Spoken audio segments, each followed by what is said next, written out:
A year's salary, a king's ransom, vanished into thin air. I wasn't saved. I was silenced, a pawn in their twisted game. My stomach gnawed with relentless hunger, a constant reminder of their cruelty, but I ignored it. Vending machine snacks and the lukewarm trickle from the library drinking fountain were my sustenance now. Every penny had to stretch, a lifeline in this desolate landscape, and hunger was just another unwelcome distraction. The sterile environment of the courthouse felt suffocating. Suddenly, a flicker of hope. Millie Henderson, a retired clerk with kind eyes that held a hint of defiance, slipped me an access card. Her voice, low and conspiratorial, barely rose above the hum of the public record system. "Third floor, records room B," she breathed, her gaze darting nervously. "This card won't register in the system. You have 30 minutes before security does their rounds." My heart hammered against my ribs. I found it buried within the supposedly sealed files. Quarterly payments like clockwork. From a shadowy shell corporation to the Collins household, chillingly coded as dependent care support. The payments had continued until last month, the month I turned 20, the arbitrary end of their supposed obligation. A cold fury simmered within me. I traced the insidious paper trail through my mother's medical files, each document a fresh stab of betrayal. Her credentials, once a testament to her brilliance, were vanishing one by one. Her medical license suspended, pending a sham review.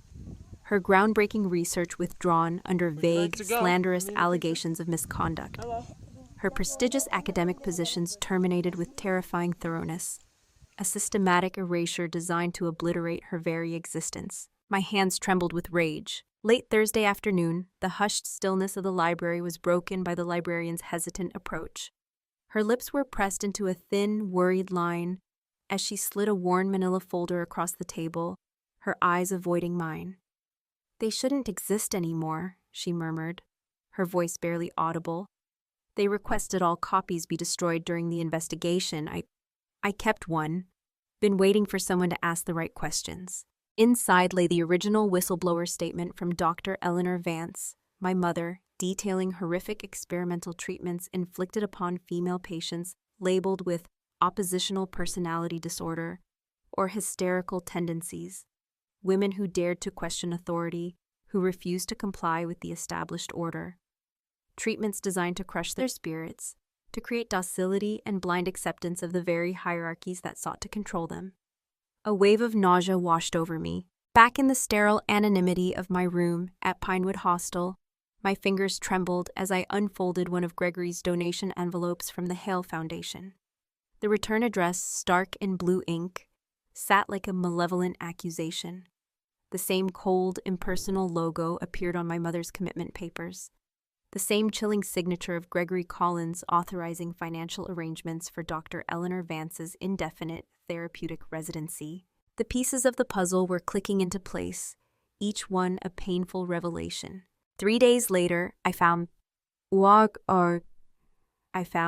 Henderson in the dimly lit library basement, her arthritis-gnarled hands twisting nervously. "They're not in the system," she whispered, her eyes darting toward the creaking stairs. When Stonemeyer closed, some patients were transferred. Special cases, not in any public database. She slid a hand-drawn map across the dusty table, a winding road through dense woodland, an unmarked turnoff. A facility named Rock Hollow Behavioral Center. "Security badge only," she added, her voice barely a breath. "Minimal staff, maximum containment." A knot of dread tightened in my stomach. That night, the engine of my second-hand Honda coughed to life, and I followed the crude map. Tree branches clawed at the windows like warning fingers as I drove along the unmarked access road, swallowed by the oppressive darkness. After 3 miles of suffocating isolation, the facility loomed into view, a sprawling stone structure with narrow, prison-like windows and a chain-link perimeter topped with razor wire. A single guard booth, ominously lit, monitored the entrance. A discreet sign, barely visible in the gloom, identified it as Rock Hollow Behavioral Center. Private property, no trespassing. Was she in there? Had she been there all these years, just 2 hours from the house where I grew up? The house filled with his lies. I parked on the shoulder a quarter-mile away, my heart pounding a frantic rhythm against my ribs. Through binoculars, I studied the imposing structure. Cameras, like watchful eyes, positioned at every corner. A small staff parking lot, barely 20 cars. A loading dock where a pharmacy delivery truck unloaded unmarked containers. This wasn't a place for healing. It was a fortress of containment. My mother was behind those walls. I felt it in my bones. The question wasn't if I would get her out. The question was how far I would go to dismantle the system that had swallowed her whole, and the people who had built their lives on her silence. Starting with the man I had called father for 17 years. A bitter taste filled my mouth. The grimy bathroom mirror of my hostel room reflected a stranger. Chestnut hair dye stained the cheap porcelain sink, a stark testament to my transformation. I practiced my cover story under my breath, the words feeling alien even after weeks of rehearsal, while massaging the harsh chemicals into my scalp with gloved hands. Angela Weber, social work student, thesis on long-term care environments. My forged student ID and visitor application lay on the countertop beside a spiral notebook filled with deliberately mundane research questions. People rarely questioned those who appeared official and, most importantly, boring.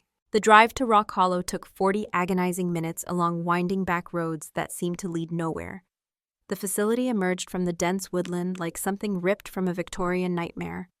A sprawling brick structure with narrow, accusing windows and a wrought iron gate that seemed designed more to trap souls within than keep the outside world at bay. My pulse hammered against my ribs as I approached the visitor entrance, but my face, I hoped, betrayed nothing of the turmoil within.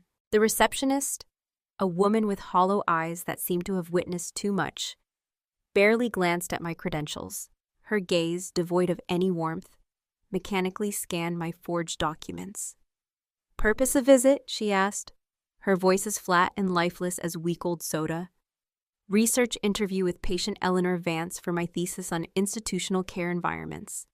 I handed her the official-looking approval letter I had painstakingly created, complete with forged signatures that felt like a pact with the devil. She stamped a visitor pass with a dull thud and buzzed me through without a second glance.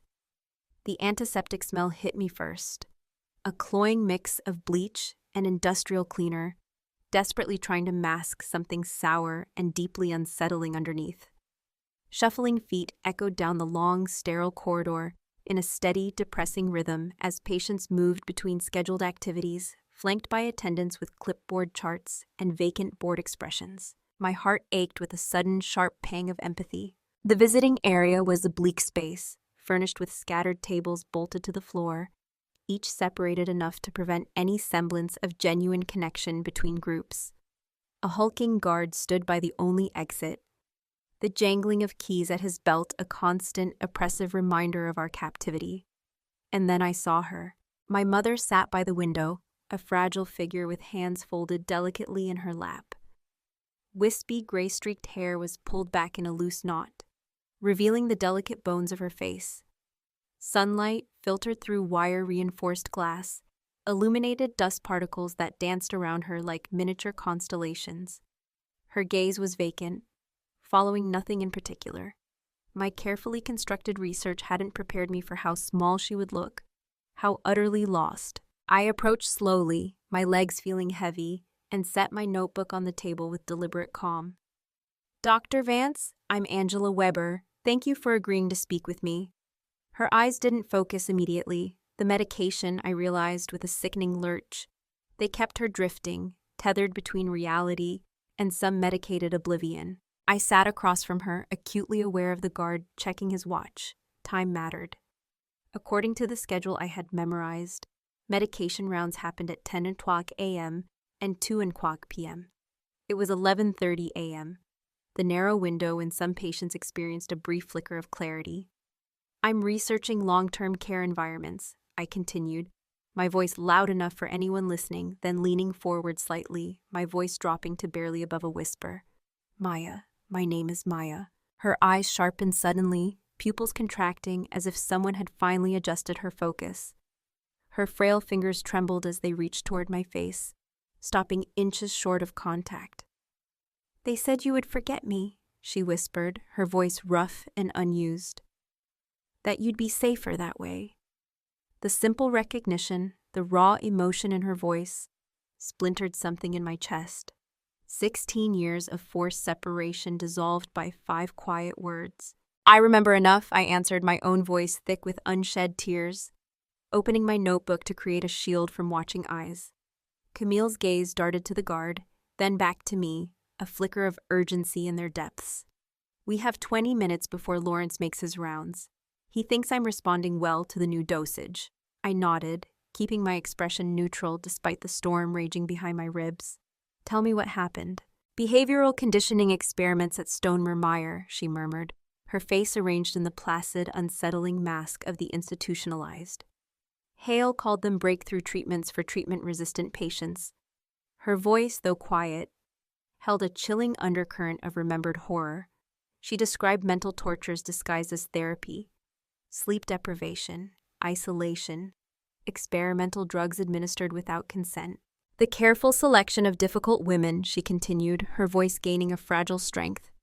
Single mothers, former addicts, abuse survivors, whose complaints would be easily dismissed. A wave of righteous anger washed over me. I was department head of psychiatry, she said, her eyes locking with mine, a spark of the brilliant woman she once was flickering within them. I found the files, patient suicides classified as treatment failures. Her words came faster now, a torrent of truth breaking through decades of enforced silence. I confronted Martin, filed reports. 3 days later, she was committed, declared delusional by colleagues she had trusted. Her gaze hardened with a bitter understanding. Your father arranged everything, she said, the words hanging heavy in the sterile air. For a moment, confusion clouded my expression before the horrifying realization crashed down upon me. Gregory Collins. He handled the financial transfers, the insidious paperwork for my custody arrangement. He had called it protective intervention. My pen hovered above my notebook, trembling slightly. The man I had called father for 17 years had personally orchestrated my mother's imprisonment and my own manipulated upbringing. I noticed Camille's right hand sliding beneath the thin cushion of her chair. She extracted a small notebook bound in faded blue fabric, passing it beneath the table with a furtive glance. I've documented everything, she whispered, her voice filled with a quiet defiance. 17 years of treatments, staff rotations, medication protocols. They assume the drugs make me compliant. They never searched hard enough. The journal disappeared into my bag as I stared at this woman, my mother, who had never stopped fighting despite the chemical restraints and soul-crushing isolation, who had kept her mind intact through systematic attempts to destroy it. My admiration for her surged. There's a nurse, Camille continued, her eyes flicking toward the hallway. Margot Bell. She left last year but still visits her former patients. Officially, she brings cookies and magazines. Unofficially, she knows what they're doing here. I memorized the name, already planning my approach. How do I find her? Service entrance, Thursdays at 4:00 p.m. Tell her I sent you. Camille's eyes flicked toward the hallway again, where a medication cart had appeared. Our time's almost up. I rose, gathering my notebook with steady hands despite the earthquake reshaping my understanding of everything. I'll come back, I promised, my voice thick with emotion. I know, she said, her expression softening for the first time. You have my eyes. 3 days later, I stood by the service entrance of Rock Hollow, my collar turned up against the biting autumn wind that carried the scent of approaching rain. At precisely 4:00 p.m., a woman in her late 50s approached, carrying a basket covered with a checkered cloth. Margot Bell? I asked quietly. She froze, her keys halfway to the door. Weariness etched into her rigid posture. Camille Vance sent me. The weariness transformed to fear, then a weary resignation. I've waited years for someone to ask the right questions, she finally said, her voice low and urgent. But not here. Meet me at Lakeside Diner in an hour. At the diner, over the bitter taste of burnt coffee, Margot placed a flash drive beside my saucer. Medication records, unauthorized protocols, security schedules. she whispered, her voice barely carrying over the clattering dishes. Your mother wasn't the only one, but she was the one they feared most. I slid it into my pocket, a cold knot of fear and fury battling beneath my carefully controlled expression. There's more, she said, pushing a manila folder across the table. These were harder to access. Inside were pediatric medical records, my medical records. Years of preventative treatments administered during routine checkups. Experimental compounds disguised as vitamins and vaccines, authorized with Gregory Collins' signature on every single form. Understanding crystallized like ice in my veins. My unexplained childhood illnesses. The monthly doctor visits. The pills every morning with breakfast that Gene, the man I knew as my uncle, had insisted were just to keep you healthy, sweetheart. A wave of nausea and dawning horror washed over me. There are others, Margot said quietly, her eyes filled with a profound sadness. Children of whistleblowers, all placed in protective custody with carefully selected guardians, all receiving specialized medical care. I stared at the pages documenting the chemical alteration of my developing brain, the careful monitoring for signs of maternal instability, patterns of courage they had labeled madness, years of being medicated against an inheritance of strength. The rage that rose within me was cold and precise, a surgeon's scalpel rather than a wildfire. This ends now, I told Margot, my voice steady despite the seismic shift occurring within me. All of it. As I walked back to my car, I made a silent vow to the mother who had never stopped fighting, and to the child I had been, who had never understood why her mind felt perpetually clouded, why her dreams were always just beyond reach. They hadn't just stolen my mother, they had methodically attempted to erase her from me, cell by cell, synapse by synapse, and they had failed. The bathroom mirror at Pinewood Hostel had a jagged crack running from corner to corner. I traced it with my finger, watching my reflection split into the naive person I had been raised to be and the hardened woman I was becoming. 3 weeks living in this transient place, and I had claimed the corner room as my war room. Behind me, the back wall bloomed with a chaotic collage of evidence, newspaper clippings, photocopied documents, handwritten notes, all connected by a spiderweb of angry red string. My makeshift investigation board had consumed nearly every bit of my remaining cash, but money had become meaningless when measured against 16 years of stolen time. I stepped back, scanning the timeline I had painstakingly constructed. Whistleblowers at Stonemer, silenced with disturbing regularity, psychiatric commitments following flimsy allegations, children placed in protective custody with financially compensated guardians. Each thread, like a malevolent tendril, connected back to the Hale Foundation and to Gregory Collins, the man who had called himself my father while cashing checks for keeping me quiet. A bitter laugh escaped my lips. Camille's coded journal lay open on the bed beside my laptop. I had spent every night for a week transcribing her deliberate scrawl, deciphering the substitution cipher she had developed to document everything. Medication dosages increased before board inspections, patient transfers in the dead of night, staff members who questioned protocols suddenly reassigned or terminated. The hostile radiator clanked and hissed, pushing tepid air into the cramped room. I checked my watch. Almost time. Outside the diner window, traffic crawled through the afternoon rain. I had chosen this place specifically, crowded enough for anonymity, noisy enough to mask hushed conversations, and crucially, 3 exits in case of trouble. The woman across from me stirred her coffee for the 3rd time without drinking it.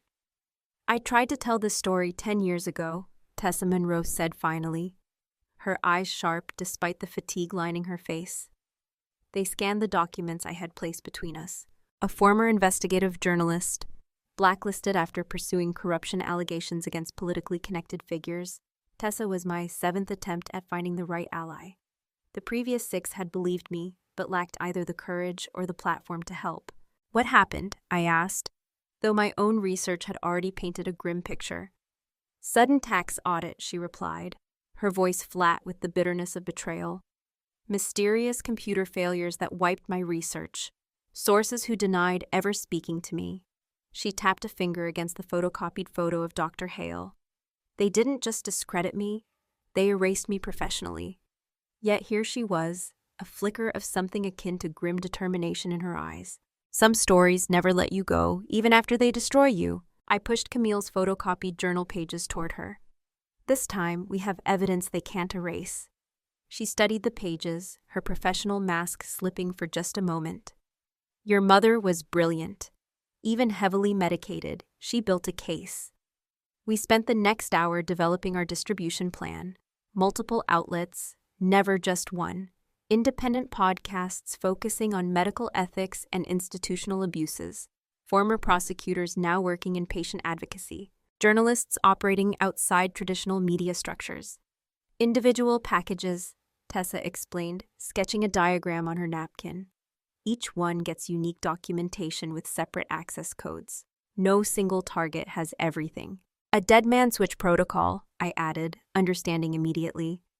She nodded, a flicker of something like respect crossing her features.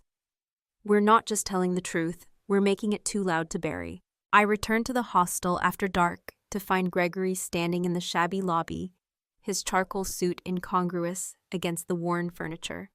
The night manager looked almost apologetic as I approached. Maya, Gregory said, his lawyer voice perfectly modulated despite the visible tension in his jaw. We need to talk.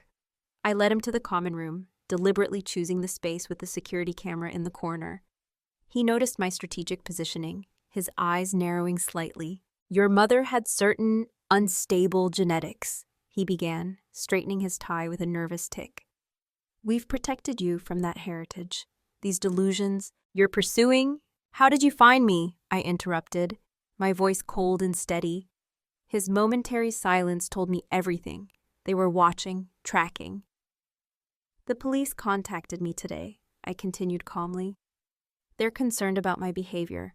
Interesting timing, he said, his expression unreadable, but his knuckles whitened as he gripped his leather portfolio. That evening, a text arrived from Margot. Security doubled at Rock Hollow, night transfer scheduled. They're moving patients, hiding evidence. Another chilling message followed. Someone accessed my library account yesterday. The automated email notification confirmed my worst fears. My carefully constructed timeline suddenly seemed too slow, too methodical. 3 days later, it began. The Medical Ethics Podcast released their explosive interview with an anonymous insider, interwoven with Camille's haunting audio recordings, describing the horrific experimental protocols. By noon, screenshots and soundbites circulated like wildfire across social media.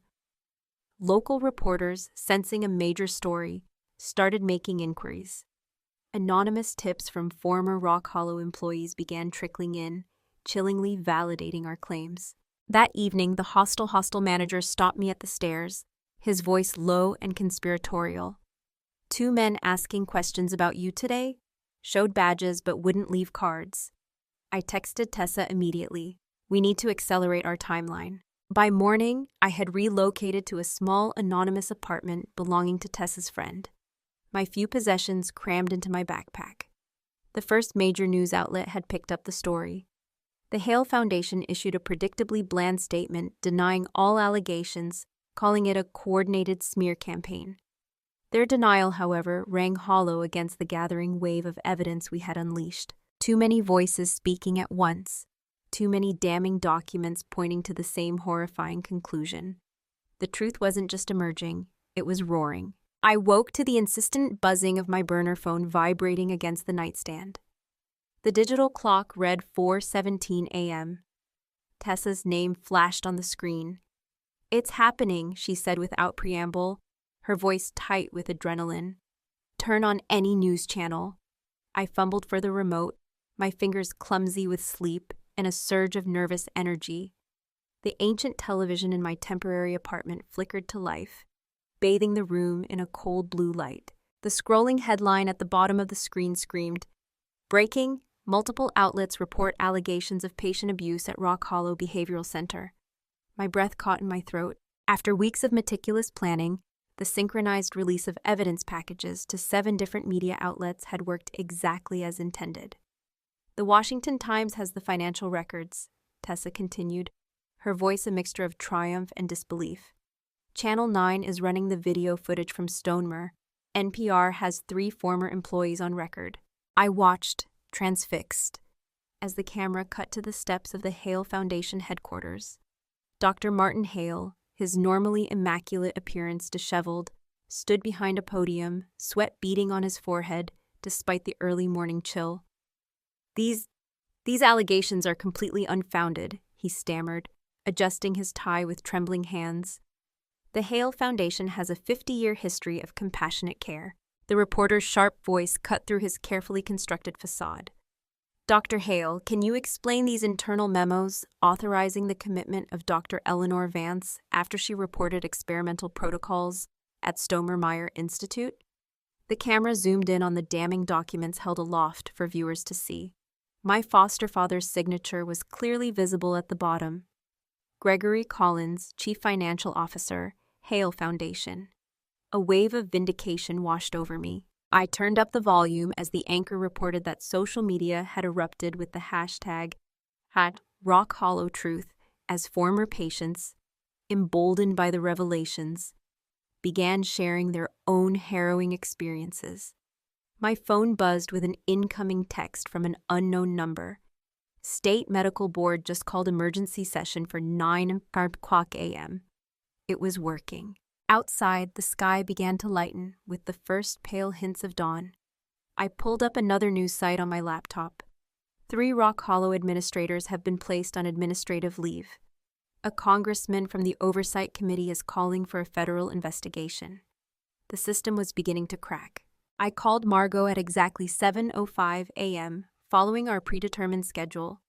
"The night staff is in chaos," she reported in a hushed, urgent voice.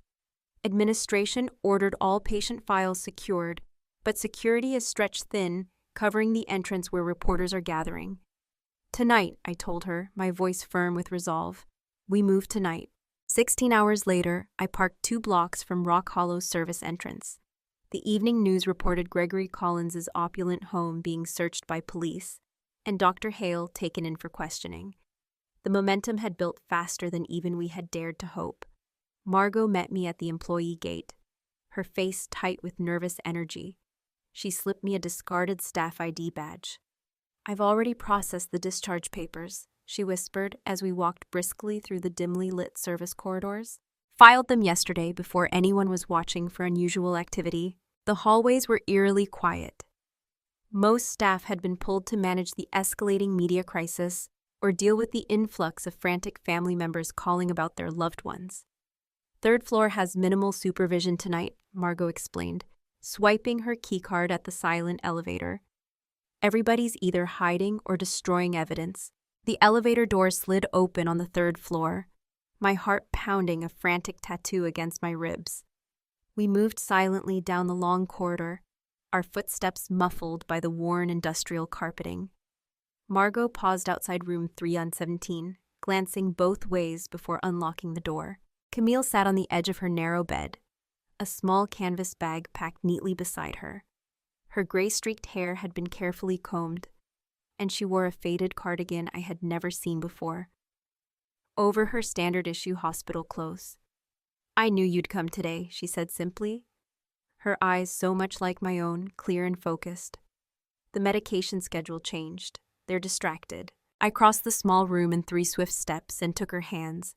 They were cold but surprisingly steady. "No matter what they did," I told her, surprised by the unwavering steadiness of my own voice, "I was always coming back for you." Margot stood watch at the door, her gaze darting nervously down the empty hallway. 5 minutes, shift change, we need to move." We exited through the same anonymous service entrance, Camille walking between us. No alarms blared, no security guards challenged us. Just the heavy metal door closing behind us with a muted click that sounded remarkably like freedom. The night air wrapped around us, crisp and sweet compared to the antiseptic staleness of Rock Hollow. Camille paused for a moment, tilting her face toward the star-dusted sky. "The Big Dipper," she murmured, a hint of wonder in her voice. I could only ever see 1 star from my window, never the whole constellation. In the car, as we sped away from that place of shadows, she recited details about my life that she had somehow managed to collect and memorize, despite years of chemical restraint. "You won the 5th grade spelling championship with the word quintessential," she said, her voice gaining strength with every mile. "You broke your arm at 12 climbing the maple tree in the backyard. You're allergic to strawberries." Her hand found mine on the console between us, and I realized she had been collecting these fragments of my life like precious jewels, the way prisoners notch marks on walls, counting days, preserving sanity. The late-night news played softly on the radio. Gregory Collins's carefully constructed reputation was unraveling in real time as reporters uncovered his central role in multiple improper commitments. Dr. Hale's legal team had issued a terse statement distancing him from operational decisions. 3 more Rock Hollow administrators had been suspended. The state attorney general's office announced that a comprehensive investigation into allegations of systematic patient abuse would begin immediately. Meanwhile, attorneys had filed the first class action lawsuit on behalf of former patients. I switched off the radio. There would be time for justice tomorrow. Tonight was about something else entirely. Camille squeezed my hand, her touch surprisingly firm. "They thought burying the truth would make it disappear," she said softly, her gaze fixed on the road ahead. "They forgot that buried things can grow." The headlights cut through the darkness as we drove toward the state line, leaving Rock Hollow behind without a backward glance, toward a new beginning neither of us had dared to imagine just weeks ago. Some endings are really just the truth, finally set free. The morning sun spilled across our cozy kitchen table, illuminating the crossword puzzle Camille worked with steady concentration. A steaming cup of tea cooled at her elbow, the fragrant vapor curling up toward the weathered ceiling beams of our rented coastal cottage. After 6 months in this quiet village, the walls no longer felt borrowed. They felt like home. 23 across, Camille said, tapping her pencil against the newspaper. 6 letters. What was once lost. Found, I answered, without looking up from the toast I was buttering. Her laugh came easily now, a warm, melodic sound. Nothing like those first fragile weeks after Rock Hollow, when laughter emerged rusty and uncertain. "You didn't even need the clue." I placed her plate beside the crossword. "Some answers I just know." Our small cottage sat on the edge of town, where paved roads surrendered to gravel. The windows faced east because Camille had insisted, explaining that she had spent 16 years unable to track time through natural light. Now she woke with the sunrise, often before my alarm. Some mornings, I found her simply standing by the window, palms pressed against the cool glass, a silent communion with the returning light. We use different names now, not elaborate disguises, just subtle shifts. Catherine for Camille, Marie for Maya. Small deflections while the investigations continued without us. The neighbors knew us as the quiet mother and daughter who had moved in last winter. The kind aunt at the bakery saved day-old bread for us. The thoughtful librarian recommended novels with happy endings. The medication withdrawal had been the hardest part. 3 grueling months of tremors and memory gaps. Nights when Camille would wake screaming from nightmares she couldn't articulate. I kept careful notes in our shared journal, good days in hopeful blue ink, difficult ones in stark black. The blue entries grew steadily more frequent. "Tell me again about my 3rd birthday," I said, watching her hands, now steady, as she wrote in 7 across. Camille set down her pencil, a soft smile gracing her lips. "You wore yellow overalls, insisted on them, even though it was November." Her eyes focused on something beyond our sun-drenched kitchen. "You carried that stuffed rabbit everywhere. Hoppy had chewed off 1 ear. I baked chocolate cupcakes with strawberry frosting because you couldn't decide between the 2. You ate the frosting first, then the cake, methodical, even then." Each recovered memory felt like a precious restitution. We were building a bridge across 16 years of stolen time, plank by painstaking plank. The television murmured softly in the corner, the volume low.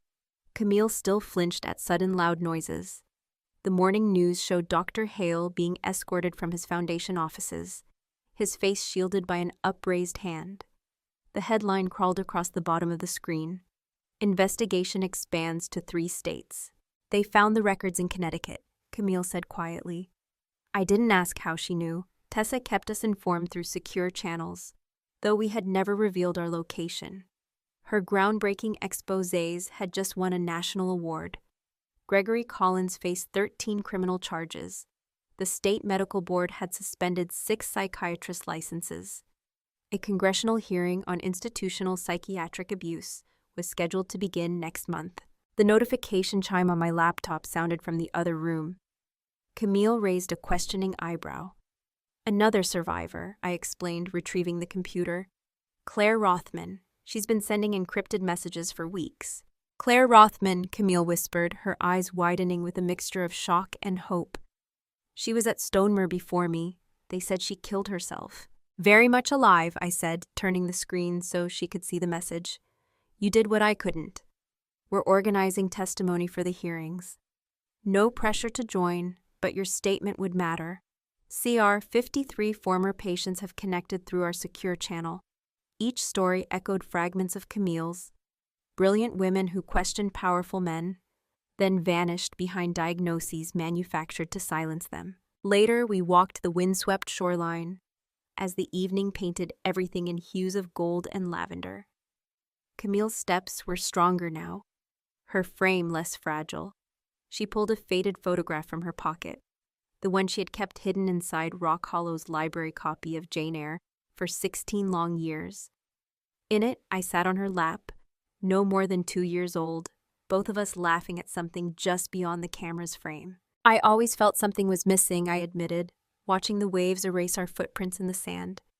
Even before I found the documents, Camille slipped her hand into mine, her grip warm and reassuring. "They could take everything else," she said softly, her gaze fixed on the horizon.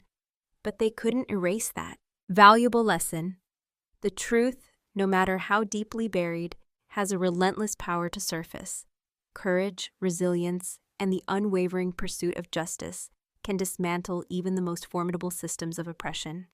Silence may be imposed, but the human spirit's yearning for truth and connection will eventually find a way to break through." What are your thoughts on the story of resilience and the fight for justice? Share your comments below and subscribe for more compelling narratives.